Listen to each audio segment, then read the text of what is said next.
Were you blind since you were born, Marianne? Yes, I was born a blind person in a family that they had never met a blind person, and it was just called bad luck.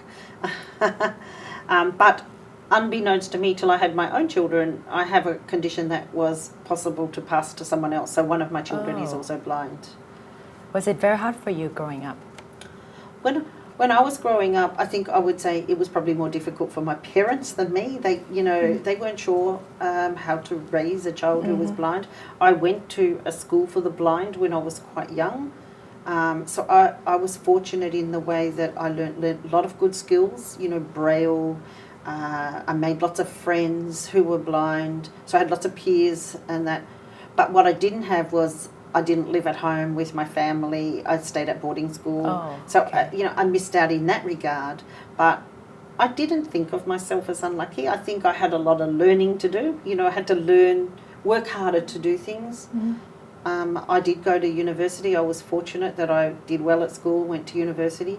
But when I was looking for a job, I always knew in my mind I had to be better than everyone else, else I would never get the job, Wow. So, some things are hard, and going to new places can be difficult because, you don't know the physical environment. You can't just look around and glance what's happening around you and determine whether you're going to go left, right, up, down, whatever.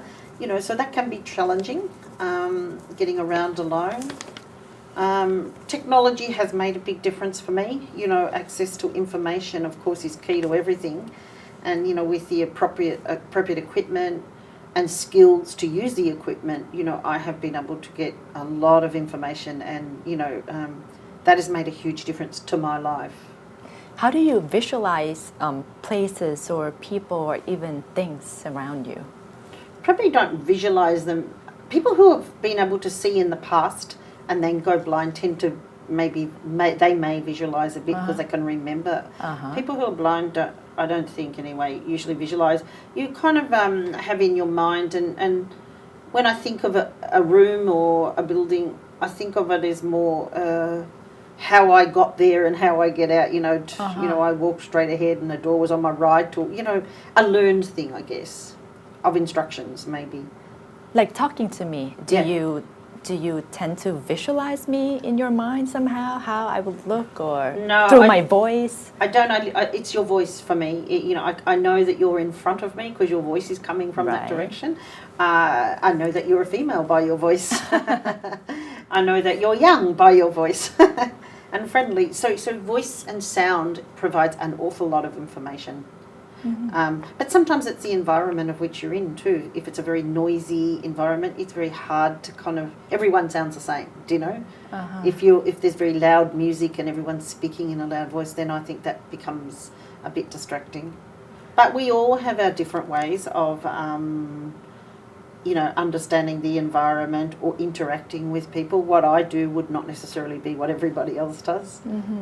So far it's worked for me quite well. I heard blind people have better senses in other areas, like sense of hearing or sense of touch or sense of smell. Is that true?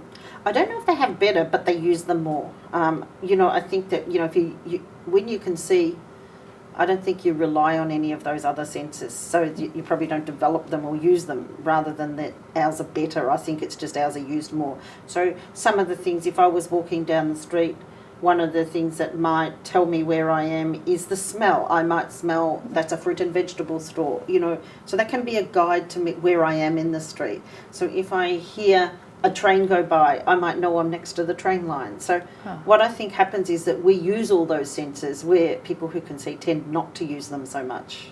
What I can feel from talking to you is that you have a very positive attitude towards life. You said you don't think yourself, or you don't consider yourself as unlucky. How do you keep a positive thinking like that? I think not everyone is the same, but for me, I've always been blind, so I haven't known what it's like to be not blind. And I am, as a person, just generally my personality would be more outgoing, interested in learning, interested in meeting people. So that kind of probably helps me. It doesn't mean, though, from time to time, it's not frustrating or difficult. but I personally don't find it helpful to go down that path, you know.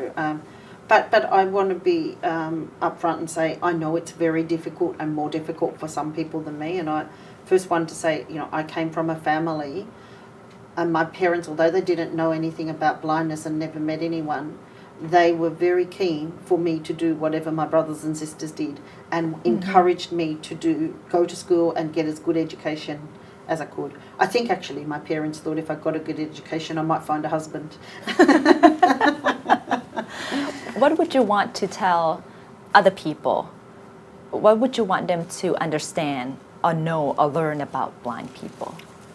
The blind people are people first, that blindness is something about us, but it isn't the thing that defines us, and that blind people are able to do whatever they want or are interested in, like everybody else. It doesn't mean that there can't be adaptations or reasonable accommodations to allow them to do that, and that's not unreasonable at all. But we are people first. That is the biggest message I would give. We're not sick. We're not diseased. We're not, not equal. We're equal, and we're people. The World Blind Union tries very hard to eliminate prejudice, and we all can play a part simply by respecting the blind or partially sighted people and treating them as equals. See you next week. สวัสดีค่ะ